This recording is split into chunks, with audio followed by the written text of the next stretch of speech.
Kas tead, kuidas kartulipannkogid lõhe ja kodujuustuga mõjutavad veresuhkrut? Ma testisin seda oma glükoosimonitoriga ja siin on tulemused. Taldrikul oli 3 kartulipannkooki, mille peal oli vähe süsivesikuid sisaldav kodujuust, lõhe, maitseroheline ja sidrun. Kuid põhi on ikkagi kartul. See on kiirete ja aeglaste süsivesikute segu.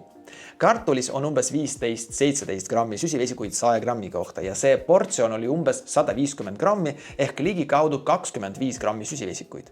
Enne sööki oli veresuhkur 5,9 millimolli. Tund hiljem tõusis see 9 millimolli peale. See on tõus 3,1 millimolli ehk 53%. See on üsna suur hüpe. Lõhe ja kodujuustu valgud aitasid natuke, aga mitte piisavalt.